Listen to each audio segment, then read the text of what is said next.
I do enjoy that, but you're right. Good afternoon, everybody, and welcome to East Devon District Council's Licensing and Enforcement Committee on today, the 3rd of June. I'm the Chair, Councillor Joe Wibley. We are not anticipating any fire alarm tests, so if the fire alarm sounds, please leave the building through the nearest fire exit, following the green running man signs above the doors, and make your way to the rear of the car park. And the organiser of the meeting will tell you when it's safe to return. Could you make sure that all phones are either muted or switched off? And I'd like to welcome any members of the public or anybody else watching online. All councillors have been sent an agenda for today's meeting. We'll now start the meeting with a roll call of members present. When you hear your name, please unmute your microphone and confirm that you are present. Please also state whether you have any declarations of interest in items on the agenda and the nature of that interest. Sarah. Thank you, Chair. Councillor Brian Bailey. Present. Thank you. Councillor Barlow. Present. Councillor Bloxham. Present and no declarations, thanks. Thank you. Councillor Chapman. Present. Any declarations, please? No declarations. Thank you. Councillor Davey. Present, no declarations. Thank you. Councillor Dumper. Present and no declarations. Thank you. Councillor Gazzard. Present, yeah. Can I just declare an effects NRI, as I am a regular user of a taxi driver in Exmouth, or a taxi firm, should I say. Thank you. Councillor Levine. Present, no declarations. Thank you. Councillor McCollum. Present, can I declare I'm a Honiton Town Councillor? As I see, we have a Honiton taxi firm present.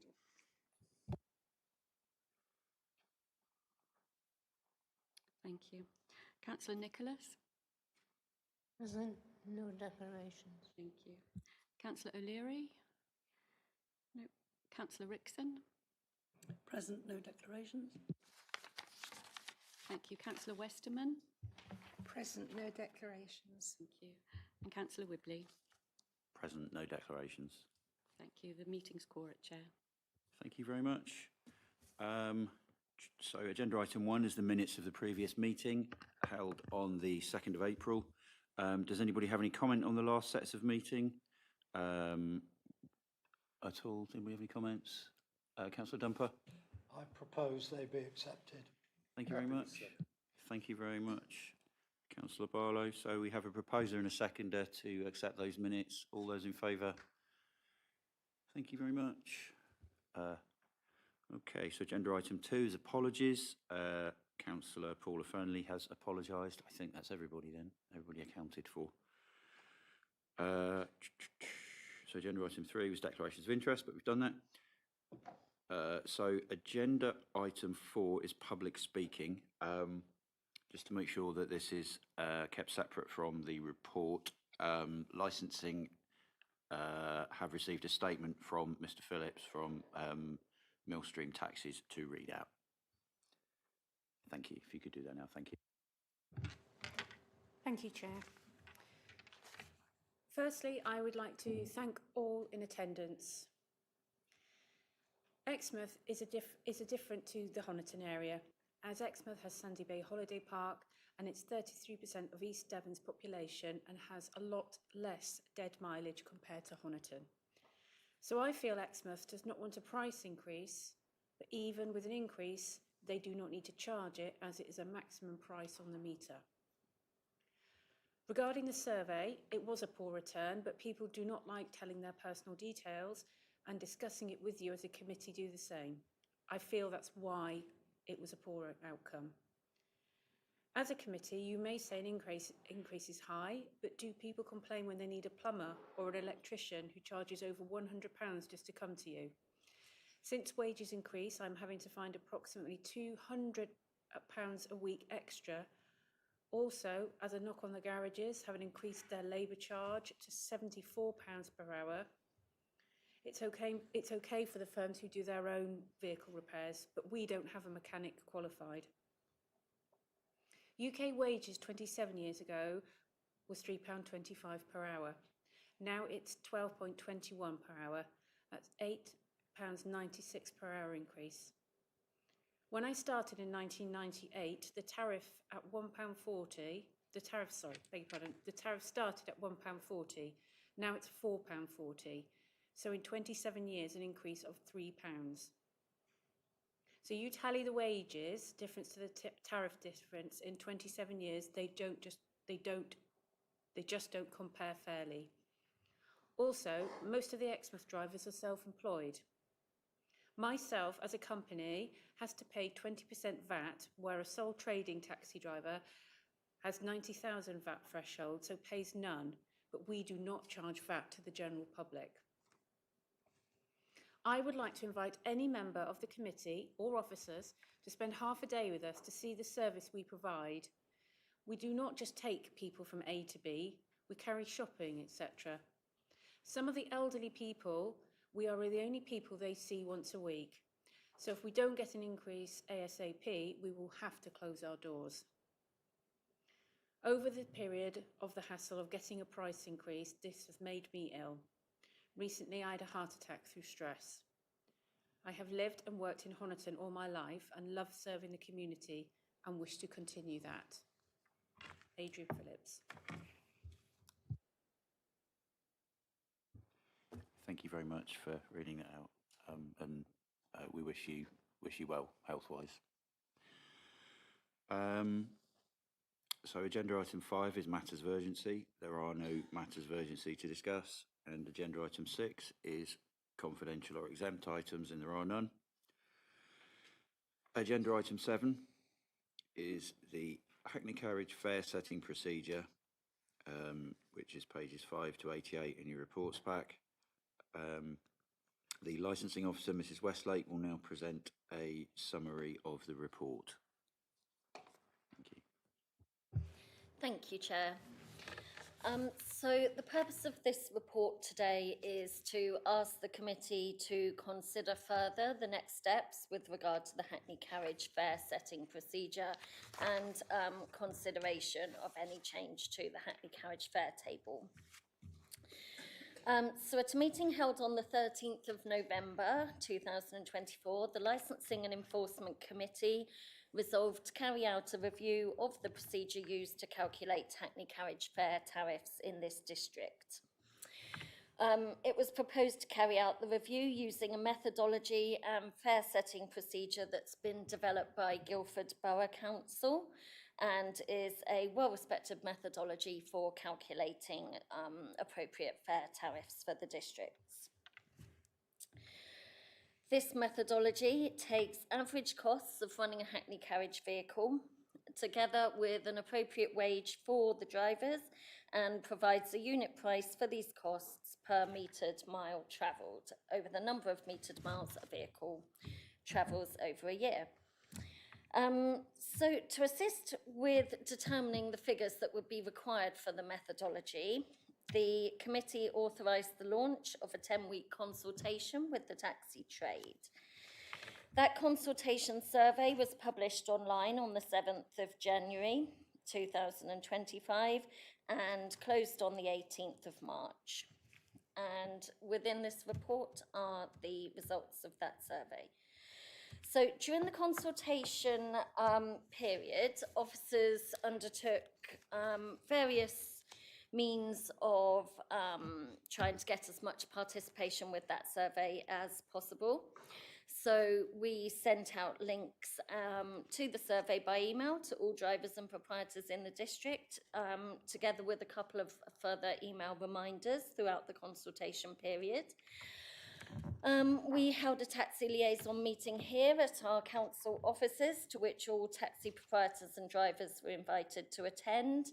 That was so that we could give a presentation on the contents of the survey and how to complete that and to explain why we were asking for the information.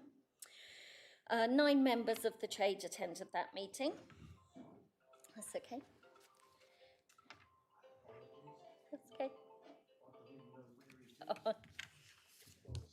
No worries. We also carried out various visits to taxi ranks in the district and also handed out paper copies of the survey, which we also made available at both of our offices.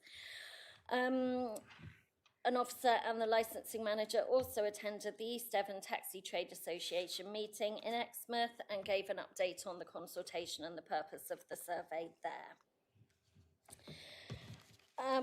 We also offered other ways to take part in the survey for anyone who didn't want to complete it online. So the offer was made to attend our offices, to fill in a paper version, or to have help from one of our support officers with completing the survey. So when the survey closed on the 18th of March, we received a total of 6 responses. That was out of approximately 135 proprietors and drivers invited to take part. That figure varied slightly over the consultation period from people leaving and joining the trade. The survey responses have been collated and can be viewed at Appendix E of this report. The results are mixed in that when we designed the survey, we calculated as many estimated costs of running a taxi in the district as we could. These were estimates made using Office of National Statistics data, data from reputable organisations such as the AA, and our own data held here about average number of miles taxis travel and costs for things like medicals and vehicle inspections. We gave estimated figures within the survey for most of the cost factors, and drivers and proprietors were asked to comment on those. The comments were very mixed in terms of whether we got the figures accurate, too low or too high, and all of that data can be seen in Appendix E. There's also some further questions that were asked at the end of the survey in relation to what drivers and proprietors think of the existing tariff and whether they consider a fare rise necessary at this time. And those responses can be seen at page 87 and 88 of the report. We also had some verbal feedback and some feedback by email. That's set out at number 4 of this report. And we were told by several drivers that they didn't want to participate because they considered the existing fare tariff to be sufficient already following the 10% increase in June last year. Before we completed the survey, we had intended to bring back to the committee a draft of the methodology itself, together with all the figures completed. However, unfortunately, we just didn't have the data or participation levels to do that. So we're bringing this report to the committee today to ask you to consider where you want to go from here with regard to any potential fare rise, and also putting down in writing a methodology. So the options available are to proceed no further with the drafting of a Hackney carriage fare setting procedure. If that decision was made, it would still be possible to review the fares using existing methodology that's in place, or to decide that a fare review is not necessary at this time. Or the committee can resolve to ask officers to continue with drafting the methodology. If that was the decision, there are positives for doing that, which are set out again within the report at number 7. However, the committee's just asked to note that because of the limited input from the trade, some of the cost figures that we would be estimating within the methodology would very much be estimates and the best that we could do from nationally available data. So that's the purpose of the report. Those are the options available to the committee, and I'm happy to answer any questions. Thank you. Thank you very much, Emily. Can I just ask as well how, what we're supposed to call it now, local government reorganisation fits with this? Because I think if you could just have a quick chat about where we are with that and licensing, that might be a useful exercise as well. Yes, thank you, Chair. So that's another consideration when determining how to proceed with this. On the 16th of December, the government announced its intention to expand and deepen devolution across England and reorganise local government. There was specific mention within the white paper relating to the English devolution, and that there's specific mention regarding taxi and private hire vehicles. So that's set out at number 5.4.3 of my report. But one important thing that it says is that the government will be consulting on whether to make all local transport authorities, including strategic authorities, responsible for taxi and private hire vehicle licensing going forward. We have had a small further update since that white paper, when on the 12th of May 2025, the Department for Transport announced that consultation would be launched shortly to consider transferring taxi and private hire vehicle licensing responsibility to all local transport authorities. That consultation hasn't been launched yet. We don't know what the conclusions of that consultation will be. We don't, unfortunately, know a lot at this stage about what that will mean going forward, but it is worth bearing in mind that the government are looking at who will be responsible for taxi and private hire vehicle licensing going forwards, and whether that will remain with the district authority or the principal authority as we become going forwards. Thank you. Okay, thank you. Councillor Gazzard, you had your hand up. Thank you, Chair.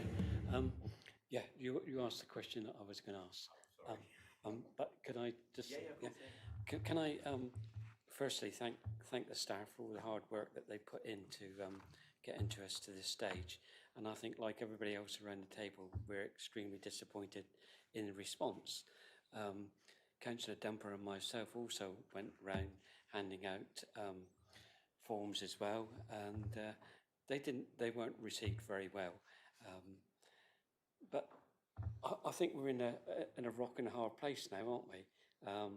Because we really haven't got the information to either move it forward. And bearing in mind what you've just said about that the government is going to have further consultations, I'm thinking at the moment we might as well stick as we are, status quo, until we get the consultation from the government and then re-look at it from that. But that's just my initial views, Chair. Thank you. No, that's fine. Councillor Dumper, Tim. Yeah, thank you, Joe. Yes, just to add something to what Councillor Gazzard's just told us, when one of the positive things actually that happened when we took forms around was that people said, thank you very much for the hard copy paper forms. We're not used to filling things in online. There was a comment I heard 3 or 4 times. And so thank you very much for the staff for doing that, in addition to all the work that's been done. Question I wanted to ask was, and you may not know the answer to this, is when this consultation that's coming sometime, when it actually happens, will it look at current local transport authorities, in other words, Devon County Council as it currently exists, or is the idea that this is just for any unitaries or whatever which come out of the reorganisation? I'm honestly not sure at this stage.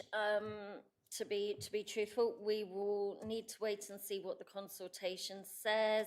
As soon as we do hear anything further, we will keep you updated. And if the consultation is made publicly available, we will forward that round for everyone to have a look at. But until we see more detail on that, we just don't know at the moment what that's going to look like, unfortunately. Cheers, Councillor Dumper. Thank you. Emily, Councillor Barlow. Ian. Thank you, Chair. Couple of questions. First of all, could you just confirm, I think you said from memory, it was number 34, I think it was, out of the whole of the districts in the amount of our rates over the whole country. Have we ever been higher than that? Because I think from the last time I remember it about 80 or 90. when we were last doing a review. So that's question one. And the second one is, should we leave this and decide to go with whichever option and not do it now, can we make it compulsory for the drivers to fill it in as part of their licence? Here is a questionnaire.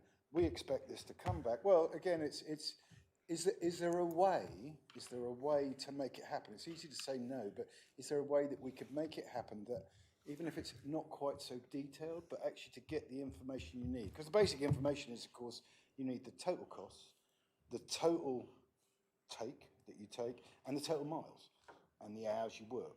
There's only 4 things. And if you actually broke it down to that, rather than you need all the detail of all the tyres and all the rest of it, just the overall cost is the thing. Obviously, the more information you get, the better. But you could also, and you would have a year then between now and the next time we have to make.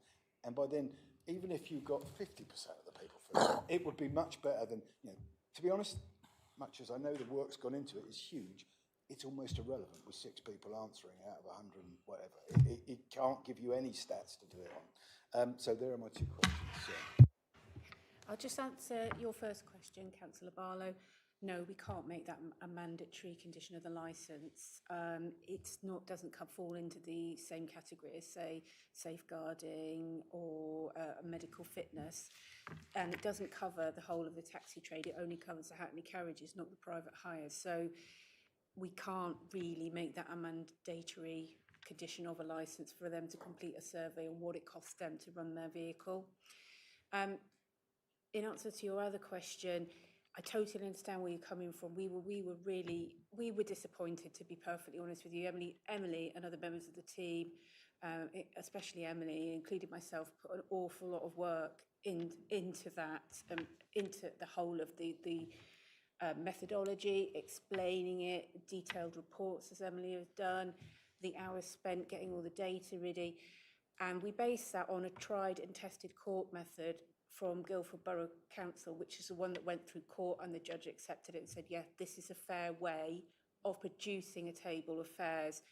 If we were to simplify it, we wouldn't be properly reflecting that, and we could be under judicial review, and there might be other complications. So we've tried to sort of copy that, replicate that as much as we can to stay true to what the actual Guildford method is. But I do appreciate what you say. We wish it was a lot easier, because the hours Emily went through trawling through ONS figures was just astonishing. So,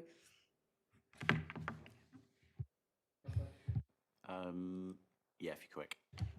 So is it possible then that when you do the licences, you send it out in a way that we expect this back? It's not mandatory. I mean, there's always, I know we have solicitors here to, but there is different ways of asking for things. And also the question about where we stand on the hierarchy in the country. Thank you. If we wanted to make this more of an ongoing request for information, it would be possible to make the survey live again, or to send out paper forms with general correspondence and put a strong request for it to be returned in over a long period of time. That's possible, but like Philip said, it's not something we can make mandatory for people to complete, but it's something that we could revisit and ask for data over a longer period of time, and word it in such a way that it was a strong request. When we sent our emails to the trade with the survey, we did do our best to word it as strongly as possible to explain the reason why we were asking for this data. Those emails are available at Appendix B, C and D.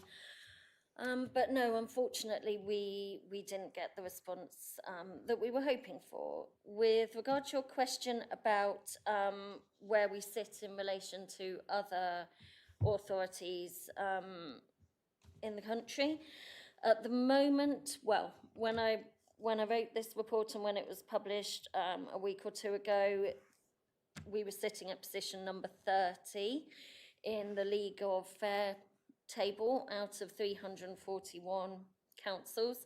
We have been slightly higher than that before, I think. I think when the new fare tariff came into effect in June 2024, at that time we were up in the 20s, but as far as I remember off the top of my head, at that point, that was the highest we'd ever been, from the top of my head. Thanks. Right, thank you very much. Councillor Chapman, Maddie. Thank you, Chair. Well, I think it's really disappointed. The girls have worked hard. Reading through some of the comments where drivers have said, oh, we don't want to give out personal information.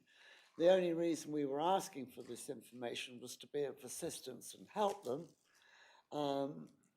Now, the girls, the question, I would like the girls to say, they said that a small number wanted an increase. Bearing the uptake, what is a small number? That is the question, really. But I would also like to say they don't have to, where they say, oh, the fares are high, they don't have to go to the maximum, do they? They can charge less. So that is not on us, that is on them. And if the government is looking at the way licensing is run, etc., then I would say, well, I think we should stick to the format we've got at the moment and see what happens. If they don't want to engage, when we're trying to be helpful, making sure they can afford it, and they don't want to, that is on them. Thank you, Chair. Thank you very much. And just to put it out there, just a little thought that if we are going down the route of not going forward with the Guildford method at this point, we then have to decide whether or not we review the fares through the old method or we just leave it and do nothing this year. So those are two of the options if we choose not to carry on with the Guildford method.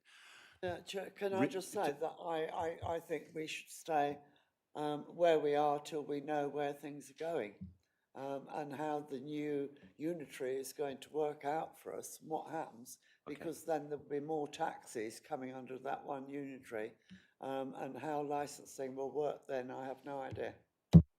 Okay. Can I just ask a really silly question? This isn't meant to be calling out taxi drivers for not knowing their industry, but people are aware they don't have to charge the maximum fare, aren't they?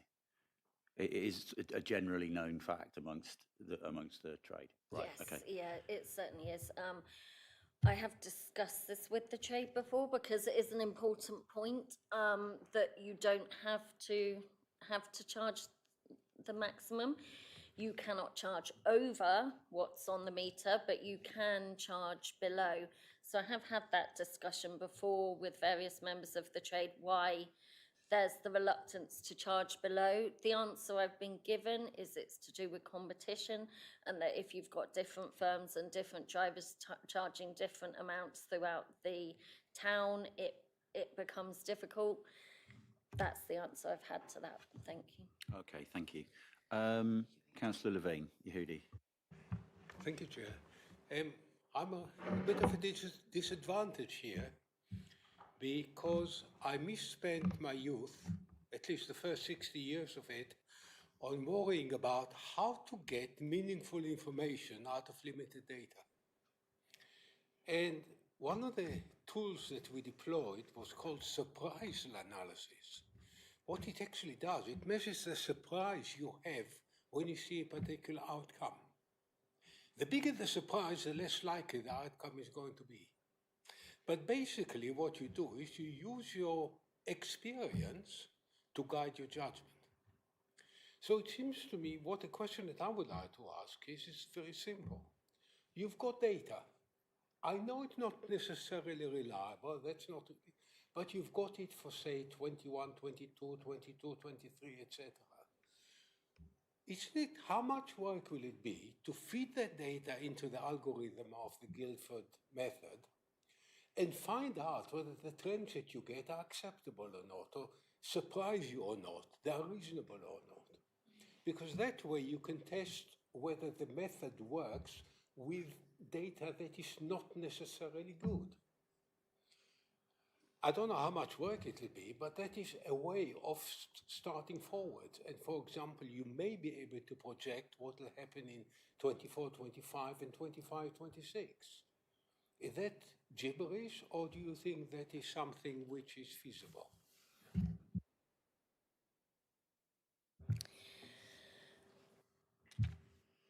Yes and no.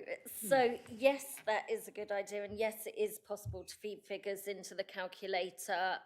It's literally an Excel spreadsheet set up with all the formulas programmed in, so you can feed the data in. I have tried doing that with some totally made up figures just to see what comes out the other end. The main issue is that some of the calculation factors, you only have to change them very slightly to have a big outcome on the on what comes out the other end, on the tariff that comes out the other end. So for example, one is dead mileage. You've only got to change that by a couple of percent, and you're seeing a really big, quite a relatively big difference in the fare tariff that's coming out the other end. And it's those sort of factors that we really just don't have any data on. There are some where we do have data that we could feasibly run through. So for example, the cost of tyres, the cost of insurance, those type of things you can estimate to a relatively good extent. But there are some figures, a couple that really stand out being that dead mileage figure and also the amount of mileage travelled by taxis in the district. That is so variable. So I've had a go myself at working that out by literally comparing MOTs from year to year and deducting the new mileage from the old mileage. The difference in the mileage our taxis are doing is very large, to be honest, and that's another factor that you've only got to change a bit to see a big difference. So yes, we could plug in some figures that we've got. A few we'd have to just come up with an agreed figure using our best judgment, such as dead mileage. Say you just decide you're going to go with 50%, then we could do that. But there are those few big areas that it would be very much a rough estimate. Thank you very much. Councillor Bailey. Brian. Yeah. Well, first of all, Emily and Philippa, thank you for all your hard work, and I appreciate it. What I'm about to say may not please some people, but I'm going to say it anyway. Taxi is a business, is a hard business. I did it for 20 years. It's very unsociable hours if you're going to make a living. You've got to work night shift because the days are not that busy, except the summertime. Also, you've got vast expenses with your road tax now is going to go through the roof, depending on your vehicle. The insurance is about £2 to £2.5 grand per vehicle for a 4-seater car, and a lot more for an 8-seater, obviously. The price of fuel, fortunately, has come down. So what I'm leading to is there are known expenses. Would it not be a good idea if we were to review this, say, every 3 years and put it up by the price of inflation? And go on the system we've got now, but that would be the criteria. Therefore, you wouldn't need all this investigation into how much money they're making, where they're going, what it's costing. It'd be straightforward. And also, what you must remember is probably 50% of the mileage that a taxi does is empty running. You take a taxi from here to Exeter, you go to Exeter, you can't pick up an Exeter because you're not licensed, so you've got to come back empty. And that's got to be taken into consideration. So I would like to suggest that that's what we do, Chair. Thank you. Thank you very much, Brian. I mean, I think, so the committee has spent quite a lot of time up to this point coming to a decision that that's not what we wanted to do, and that we wanted to, because we felt, and we were being asked to consider the Guildford method, that just simply looking at inflation and looking at a few factors didn't give us an accurate picture. Yes, this seems like a lot of work now, but the idea was that this considers kind of everything to do with inflation, but everything that matters to a taxi driver rather than the price of baked beans. And that once this was in place, it was supposed to be something where it was quite an easy thing to do each year. So I appreciate what you're saying, but that's kind of where we're at the moment, what you're suggesting. So we're at this position because that's what the committee wanted, I think is what I'm saying. So can we move to Marianne Rixon? I'll come to you in a minute. So we've got Ollie as well. So Marianne. Thank you, Chair. My question also relates to the Guildford method. I assume that they must have had a higher level of response to their consultation as it was pronounced valid by a judge. So what level of response did Guildford manage to get, and how did they achieve that?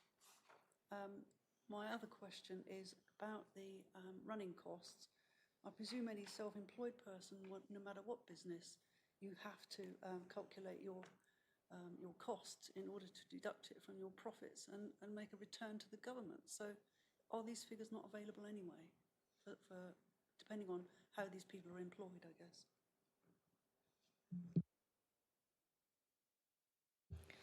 Thank you. So, with regard to your first question regarding Guildford and the input they had from their trade, I don't know exact levels of participation, but as far as I'm aware, they also had a very low response to their consultation with the trade.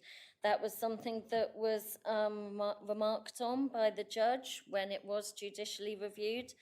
And the judge actually said that in light of the poor response they'd received, it was not an unreasonable approach to take, where Guildford had based a lot of their calculations on average road costs estimated by the AA, because they had gone to considerable lengths to consult with their trade to ascertain the correct cost for running a taxi in Guildford. But in the absence of that consultation data, the judge had considered it reasonable to take the average costs of owning and running a normal vehicle, which were set out in these AA figures that they'd used. So no, I don't think they had a very large participation either, unfortunately. Sorry, can you remind me your second question? It was regarding self-employed drivers. About running costs and whether you have to declare this anyway for a tax return, so the information should be known easily. Yes, I'm not sure that the issue was with having the data, because, as you say, a lot of the self-employed drivers would probably at least have had some of this data from inputting into their tax return. We had feedback. Two grounds were the main reasons we had for not filling in the survey. One was that they were concerned about what we were going to do with the data going forward. I did do my best to reassure all the drivers and proprietors taking part that it was solely for use in calculating these figures. But that was still an issue, I believe. And then the second factor was I did get comments from a fair percentage of the people I asked that they were content with the fare tariff as it sat at the moment following the fare rise in June last year, and that they were concerned that any further fare rise could have a negative impact on trade. As you say, the data, at least some of the data should be available, and we did also say to the trade that they could fill in as much or as little as the survey as they wanted to. And I did have one person out of the 6 that actually only filled in the general questions at the end, which was still better than nothing. So that was an option available too. Thank you.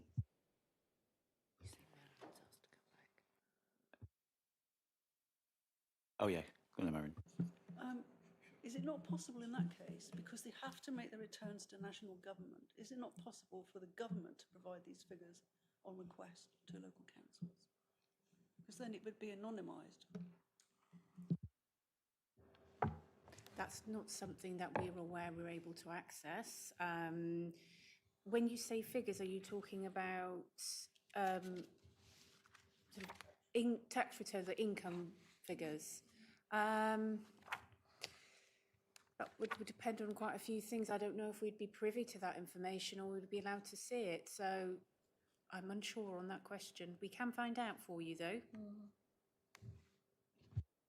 Thank you. Councillor Davey. Ollie. Thank you. I think Emily pretty much answered this one in her response to Councillor Levine. But if we use those averages, those figures that you put in the consultation, using the Guildford method, would it result in a rise? I know you said a couple of percentage either way makes a big difference, but what would be the effect? Would it result in a rise in the maximum fare if we simply use the estimated figures that we've got? Yes, I think it would. I can't say 100% certain or what that rise would be until I tried it exactly, but my gut feeling is yes, I think it would be an increase. Thanks.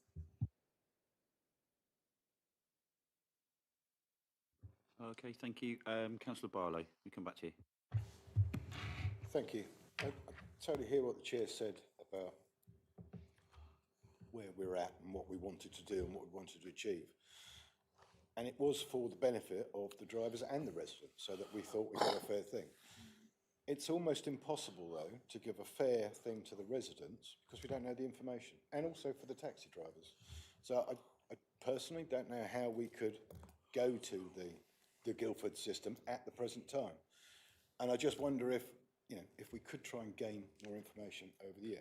Also, being number 30 out of 340, I knew it was 34 in it somewhere, but 30 out of 340, that means we're right at the top 10% of charges in the whole country. And no disrespect to our taxi drivers, but this isn't the most expensive area to run a vehicle.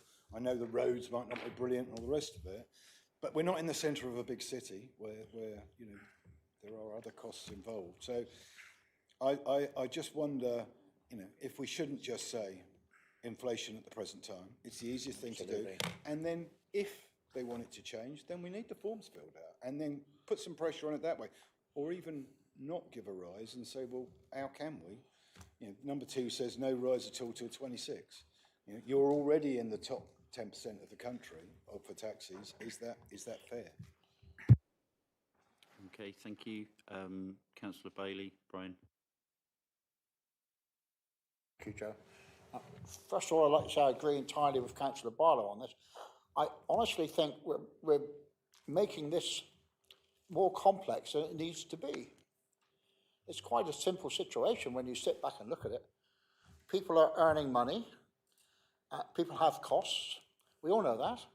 So if we were to give the same system we've got now as going through the Guildford method, which quite frankly, we don't seem to have the data to use it to any satisfaction.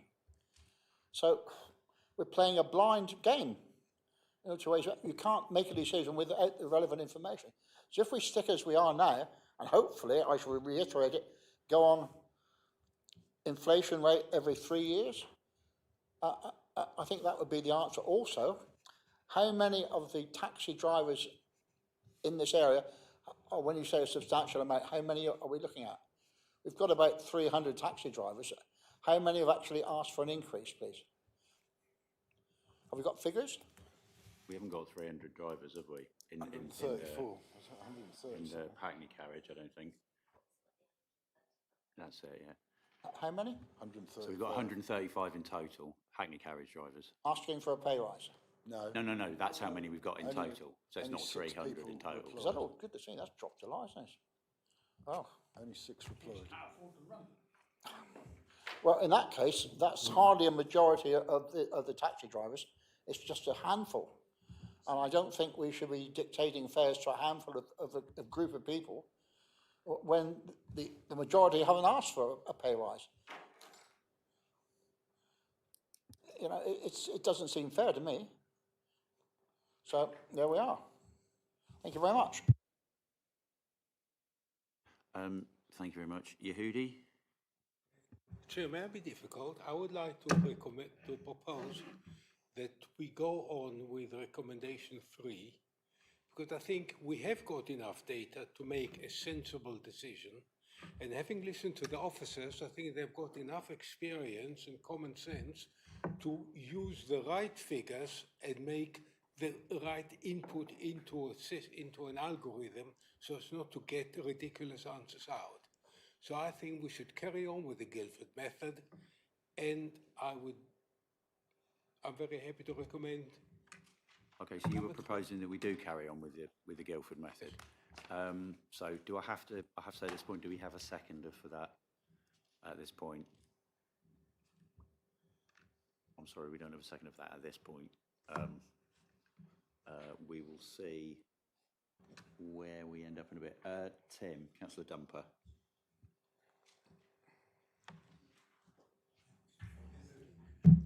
Oh, sorry. Thanks. Yeah, in a way, I support what Councillor Levine's just said, but I do think that we need, at the moment, we have this being in limbo, not knowing what our consultation is going to say about transport authorities, and I think it would be an imposition on our staff who've done so much already to ask them to carry on when we might well be have this responsibility taken away from us. But I do think another factor I've noticed, and I listened carefully to what Mr. Phillips had to say at the beginning, and I contrast that with what the Exmouth drivers and what I know they're saying, that there is a distinct difference between what our more rural drivers and our more urban drivers are saying. So I think that that's an important point to take into consideration, and I think it could be on that where the difference in some of the data is coming, and I think that needs to be considered very carefully if and when we start carrying on with Guildford ideas. That's really my thought. Okay, thank you. Councillor Westerman, Susan. I'm just interested, if Guildford had a limited response to their survey and they carried on with it anyway, what was the response to from the taxi drivers ongoing? Were they happy with it?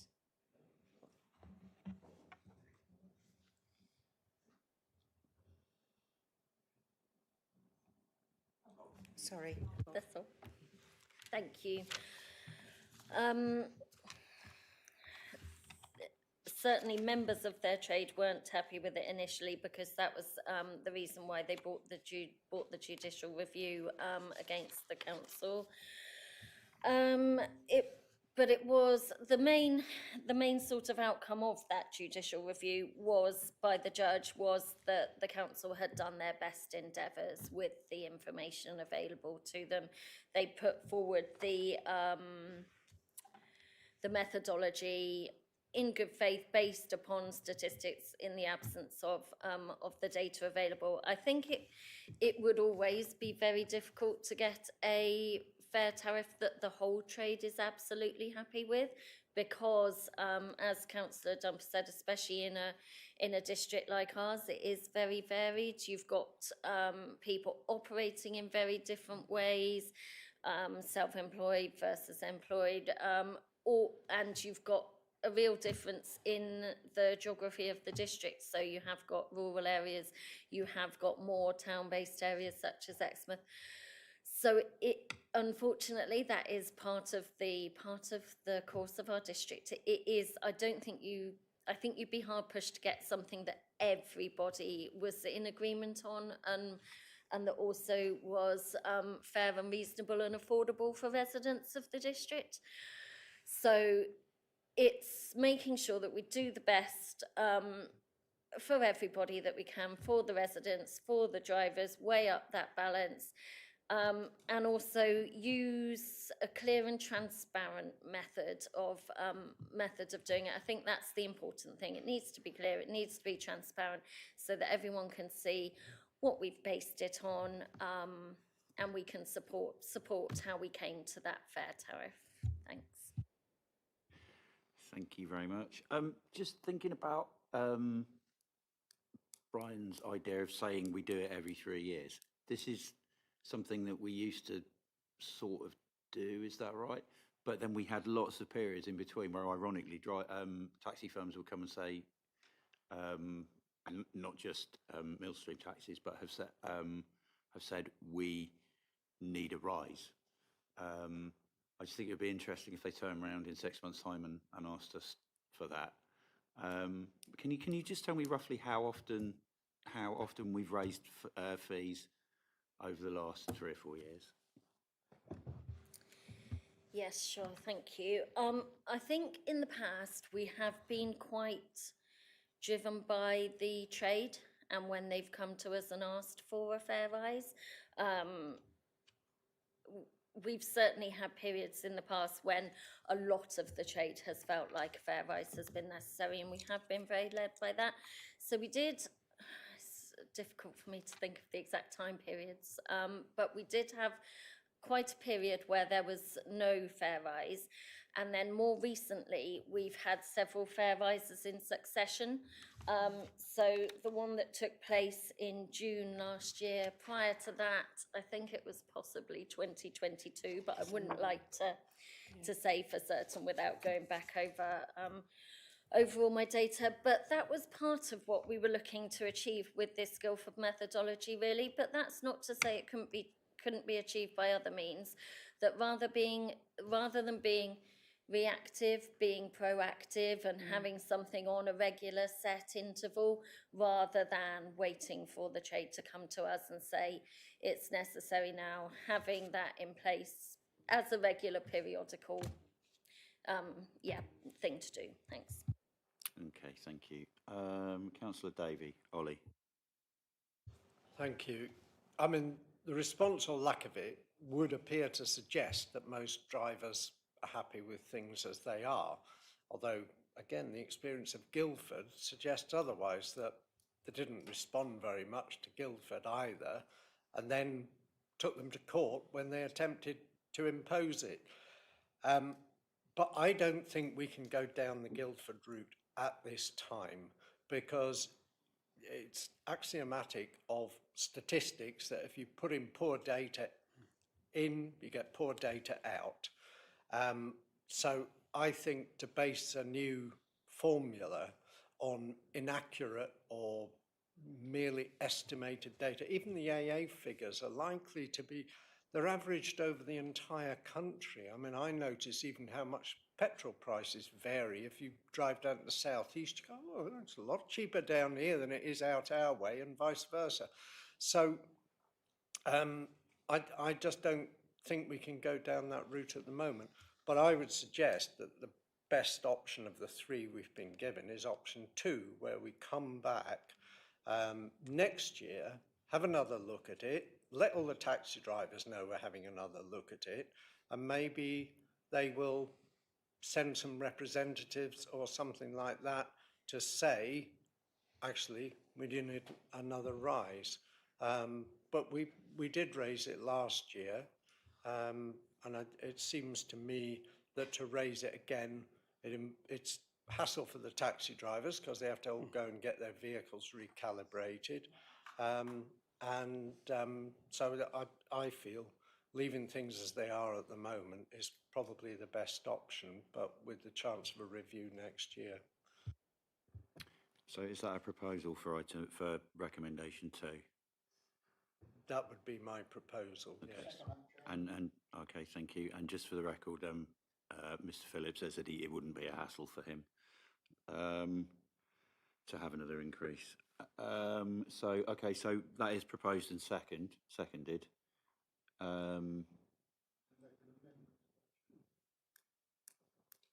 Well, you're due to speak. Sorry, I froze for a minute. You're due to speak again. So if you wish to propose an amendment, then we'll have to get it proposed and seconded again, obviously. But well, the only amendment I would add to that is that we make a concerted effort to carry on collecting the data. Because again, I think Councillor Dumper tapped on, and I know the chair did, about devolution. You know, that is going to make a big difference to us. So it's all very well us spending all this time and effort to start up something new, but collecting data for whoever takes over in the future will always be a benefit that we can actually turn around. And again, as our leader of council always says, we will lead on this because we will have the data which perhaps other councils won't be able to do. So that might be helpful to them. I do think you need to think of a business.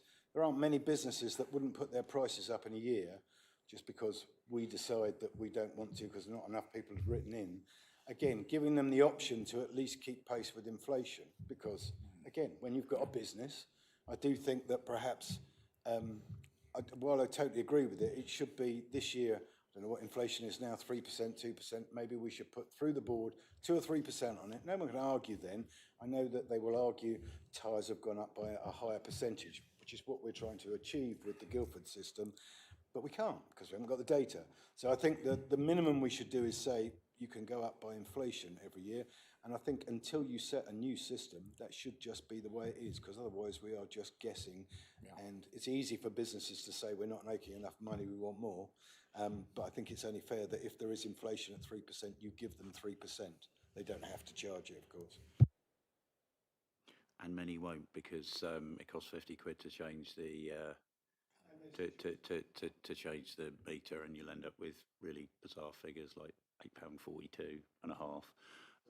But I completely take your point. So in terms of the actual amendment, are we suggesting that it's item 2 as it stands, but we will continue to canvass drivers or get to gather information over the next 12 months with a view to considering whether or not to, you know, and because if we had loads of data, well, I don't think we'd be having this conversation. We'd probably be saying let's do the Guildford method. So are you looking at reviewing it again in a year's time? I think that's right, Chair. If we got data in a year's time, we can look at it again. We can do something. And also then we'll know a little bit more about where we are with the consultation in the future of. And also, Chair, can we consider looking at a bit more depth the inflation increase? I think, yeah. Well, I mean, I think that's what we do now, isn't it? Really. That seems to be a lot easier, a lot more simple, saves a lot of work. But we're here at this point because that doesn't correlate with the life of being a taxi driver. Anyway, yeah, okay. Emily, did you want to say something? Yeah, so I was just going to say that that's sort of the other proposal set out at 9.7.1, so that would be to proceed no further with the drafting of the Hackney Carriage fare setting procedure at this point, but instead review the Hackney Carriage table of maximum fares using the existing methodology. So the existing methodology is sort of to look at various inflationary rates, look at changing petrol prices, and what we've done in the past is brought back a report with various percentage options available to change the fare tariff in line with those inflationary rates.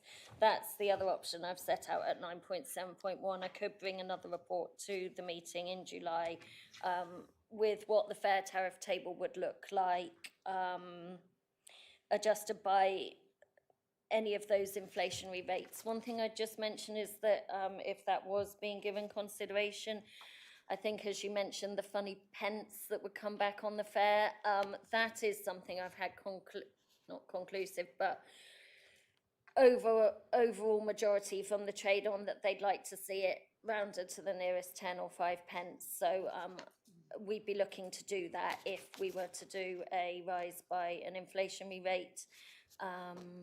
Yeah, thank you. Giles has, are you ready, Giles? I think so. So Giles has properly written an amendment. Right, and so then we'll need it proposing and seconding again. As I understand it, Councillor Barlow's amendment is that we go with what is currently recommendation 2, but added on at the end, but with a concerted effort to continue to collect trade data for the next 12 months, with a view to a further discussion of the Guildford method by the committee in 12 months' time. And somehow put in there about inflation. Well, yeah. Well, I don't think we know, because we do that. We do inflation at the moment anyway. That's what we do already. So that basically means that you'll continue with the Guildford method in the background, but in the meantime, we just go with the status quo. Yep. Okay, so we need, before we take Councillor Chapman's, unless she's going to second it. Councillor Chapman, Maddie. Jack, can I ask the girls, on Guildford, where are they in the league? Where in the top 10? Where were they before they were taken to court, and where are they now? I mean, to be fair, it's well, it's kind of relevant, but they're in a really different part of the country. Yeah, but Chairman, my point is, why are we following a council's way of doing something if they have been in the position they're in? I've been on this council for a number of years, and Giles will tell you I've been on licensing for years. When the taxi drivers are not happy, you would find this hall absolutely packed out, and they let you know in no uncertain terms. There's a handful that aren't happy. I'm not exactly sure of the reasons. They don't want to give their data. I don't understand why the staff have got to be tied up for the whole year collecting data that's actually changing monthly when we're waiting for a government review on transport and we're waiting for unitary. I mean, I don't really understand what we're doing. And maybe could we say come back in a year's time and review the whole thing again when we know what is happening? Because we're clutching at this, that, and changing this and everything like that. We haven't got the resources and we don't know what the law's going to be. So, I mean, other than the collection of data, that is kind of what we're suggesting. We are suggesting coming back in a year's time and having a discussion again when we know more, if we know more. I think, but before we go any further, do we have a seconder for Councillor Barlow's? Are you seconding it, Steve? Right, okay, so we do have a second, Councillor Gazard. Okay, we will go to Marianne now. Just one other question. I believe that you referred to energy costs, running costs of petrol and the cost of petrol. One thing we haven't looked at, I don't know whether this is relevant, is whether a percentage of taxi drivers now have electric vehicles, because the running costs will be different. And so this is something else I think we need to put into the equation, maybe. I'm fairly sure the number of drivers with electric vehicles is quite low, isn't it? And I think part of them making enough money and you know, on an ongoing basis is with a view to eventually getting one. But I think that's quite a difficult. I think that's quite a difficult thing for firms to achieve at the moment. I presume the upfront cost would be very high, but once you're charging at home, you're running it at a lot lower cost than fossil fuels. I Just like.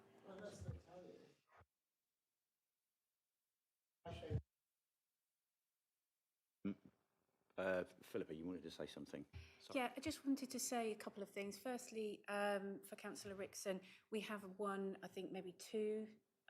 We've only got a few Possibly fully, up to 5, but yeah, no more than 5. thanks, Em. Of fully electric vehicles. So the majority of the Hackney Carriage vehicle fleet are diesel vehicles. The vast majority. So that is what we have based our questions from the survey on. Just to clarify that.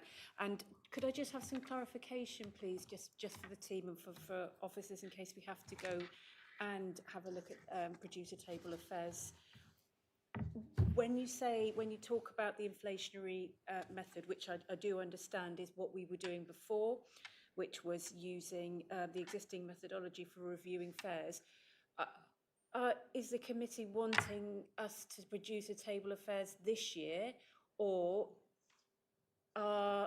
we'd just leave it as it is and then we would have a review of that next year? I just was a bit unclear. Well, I think we've gone for option. The proposal and amendment were based on option 2, which is to leave it as it is, which I'm getting lots of nods about. Okay. Yeah, so we do have a proposal in a second. We'll go to Tony. We haven't heard from you yet, Tony. Yes, thank you, Chair. I'm new to this. I'm sitting here listening to what everyone's saying. Obviously, I can't raise business as well. Every year, prices go up. Everyone's got to take it. Everyone gets inflation. Wages go up, materials go up, etc. And I can appreciate the taxi drivers' situation, as well as the fact that there's a difference between Exmouth and Honiton on the number of dead miles, or whatever you want to call it. I can't see why, and obviously we don't know what's going to happen long term, as we said, 2 years down the line, it might be irrelevant, someone else that takes it on. I can't see why we just can't stick to the inflation increase year on year. And I would not propose that we actually skip this year, because that just puts them further behind again. therefore they lose more money, and therefore we lose more taxis, particularly in, in a small town where you haven't got the customers like you have in Exmouth, etc. That's my view. Okay, thank you. Sorry, Chair, my proposal, that Mr Salter said that it was going to have inflation. It wasn't missing a year. He said that we were carrying on with the status quo, and then this was going forward for what we were doing next year. Right, okay, so just want to be clear. effectively what we're doing is we're tagging the amendment onto the end of proposal 1 then. So what we're saying is, when this meeting's finished, we do want the officers to go away and conduct a review of costs as they have in the past. So we'll come back to the next meeting, we'll see what that says, and then go through all the procedures we need to. But ultimately, there will be a price increase this year for taxi drivers. They will be allowed to put their prices up. So if we look at the recommendations, because I'm unclear about this now, the first one is proceed no further with the drafting of the Hackney Carriage fare setting procedure, the Guildford method, and review the Hackney Carriage table of maximum fares using the existing methodology. The second one is to do all of that, but to not review. So can I just confirm, your proposal is for us to review the fares this year, and so the potential is that they may go up this year? Sorry, Chair, I thought it was going to be really easy, CPI, whatever it is, at 3.5, but you're going to say this is a lot of work and we have to go through It is, individual because we've things. done that. That's what we've done. I think you were not here last time when we did it. I was, but that was my first time, and as I said, I saw what you did, and that's why we were going over to the Guildford system. Yeah. But we still have to do what we did last time, though. That's the thing. We can't just say 3.5% and it goes up by 3.5%, because it's the law, isn't it? I don't know. Yeah, I can explain what we would need to do if that's how you wanted to propose it. So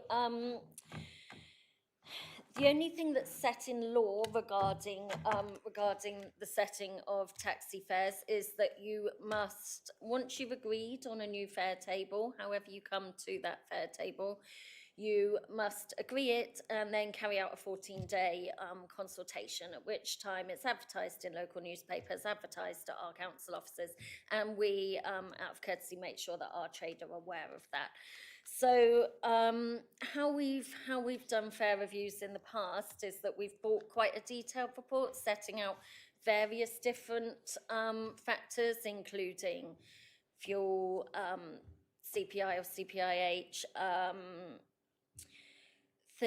consultation from the trade, comments from the Taxi Association, increase in minimum wage. We've put all of those considerations into the report, brought that to the committee with a few different options of a fare table, and the decisions to make has been made. An alternative that we could do is, if you did want to look at literally an increase by CPI or CPIH inflationary index, then we could bring a report showing what the fare looks like with that. But the important thing, if we were to do a fare rise of any description, would be that we need to bring the proposed table of fares to the next meeting if it was straightforward, later meeting if it wasn't so straightforward, and then if you were in agreement at that time and it was resolved to implement the fare rise, then we would commence as soon as possible that 14-day consultation. Thank you. So I think the simple way to go forward is we have proposals 1 and 2. Okay, we've discounted the Guildford method for this year, although in the amendment, that's something we're going to look at again next year, potentially. The 2 proposals say that we do review the fares this year using the method that's just been outlined, or we don't. So can we just have a show of hands who thinks that the fares should be reviewed this year? Just before we do, sorry, Chair, but just before we do, it was said it's not law that we have to do it with the way you've done it in the past by we can just do 3%, whatever CPIs, and say that's it. So it could be quite simple, doesn't need to be. I know the proper way of doing it in the past is we've delved into everything to try and get it more, but we could just say it's going up by 3%. The public would understand that because there has been that inflation, and that would be easy and simple to do, wouldn't it? Yes, that is possible. If you felt that was reasonable and fair to the public and to the trade, yes, you could ask us to do that. And yes, we could bring that to the next meeting. Thank you. And if that's what we're voting on, Chair, I think that's what we should say for the item 1, that if we are going to do that, that we make it simple for this year and just leave it at that. So it isn't a huge amount of work for our officers, but the taxis get a fair rise because it is a business. And as it's been pointed out, if you're self-employed, all your costs have gone up. It's only fair that you get something.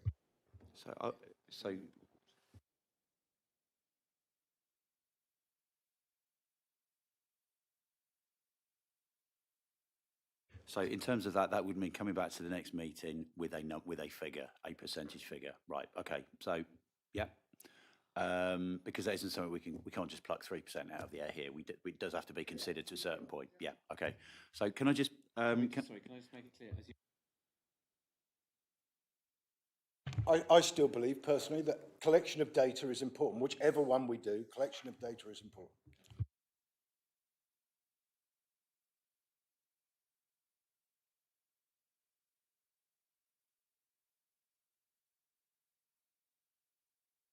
I'm just checking that that's what the committee wants. So, I just want to make it yeah. clear. So recommendation 1 says that we do review the fares this year in the way we've just discussed, and option 2 says that we don't. Can we just have a show of hands for those who think that we should review the fares this year?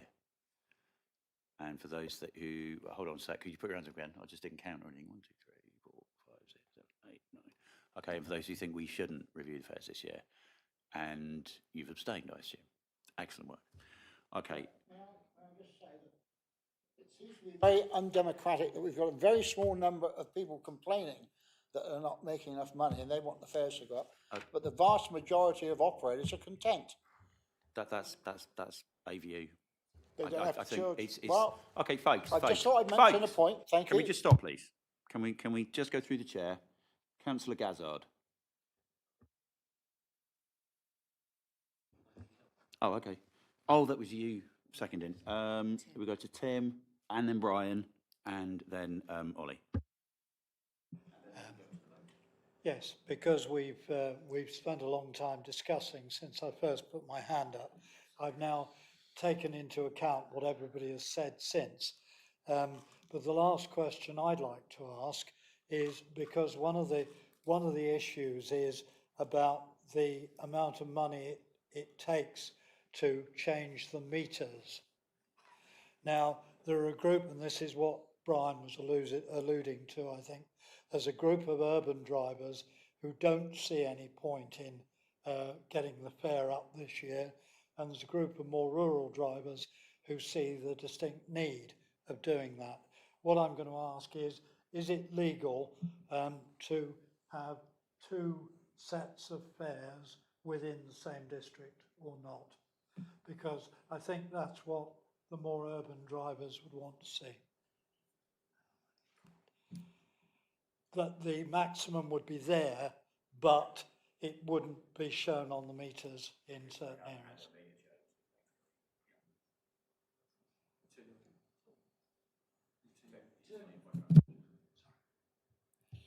It's a tricky one, that. So it's a good point to consider, because the costs for recalibrating the meter are relatively low, less £30, £20, sort of. Yeah, 25 to £30-ish too, but also involved is travelling to the meter fitters. So there are 2 available, one down Torbay Way, one in Exeter. So there is the cost of travelling there and the work that you miss out on while you're travelling. And I do get reports from drivers that they don't want to change their meters when we have a fare rise. Effectively, the law says that you cannot charge more than the metered fare. So if they were to remain on the old fare, they would not be able to charge more than what is on that fare, not more than what is on the new fare, if that makes sense. In the past, we've always made a really concerted effort to get everyone to recalibrate their meter, because we don't really want to have differing metered fares throughout the district. It creates confusion for passengers and difficulties throughout the trade. So we have always encouraged drivers to go and recalibrate their meter to the new fare tariff, and we do keep a record of who has and who hasn't. But if they weren't to, then they could not charge more than the metered fare that appears on their meter, being the lower rate. Thank you. But they're not breaking the law in any way by not having had it changed? Or is it a grey area? It's a bit grey, but no, in terms of enforcement, well, we like to, and we've sort of encouraged and requested that. No, they could, yeah. It's a grey area, thanks. Okay, cool. Brian, did you want to speak? Oh, fine, thank you. Okay, and Councillor Davey? Well, I was just going to say, in procedural terms, I thought I made a proposal, which was 2, and then that had an amendment suggested, and then we seem to have gone with proposal 1. I was actually going to offer to withdraw my proposal anyway, because I am happy if we want to review it again this year using the existing methodology. I mean, Councillor Barlow's suggesting just basing it on inflation. I'm a bit wary about that because I feel that the Guildford method, if we got accurate data, it would be very good because it would be based on the actual expected earnings of a taxi driver, the expected costs of running a vehicle, and if it was based on accurate data, then it should come out with a really good formula. But I certainly don't think we should do that at the moment with poor quality data. So I'm happy to go with using the existing methodology, but I'm a bit wary about simply basing it on inflation. If the price of diesel either goes through the roof or suddenly crashes, then you're raising them, and the drivers are saying, well, actually, my fuel costs have gone down, so why are we doing it? I'll take what Emily says, but the drivers don't have to go and get their meters recalibrated. But I can understand it could cause confusion among the public if they go, oh, well, it costs more in Honiton. How come it costs more over here than it does me in Exmouth? So I'm okay to go with 1, but I just thought in procedural terms. Apologies for the procedural. That's all right. The procedural difficulties we've encountered. So we'll go to the vote, I think. I was going to read out the recommendation, but my iPad has died at exactly the right time. So it would be recommendation 1 plus your amendment. And I guess I must say at this point, I think it's really ironic because over a period of time, we've been trying to make this as accurate and as useful and helpful for the trade as we can.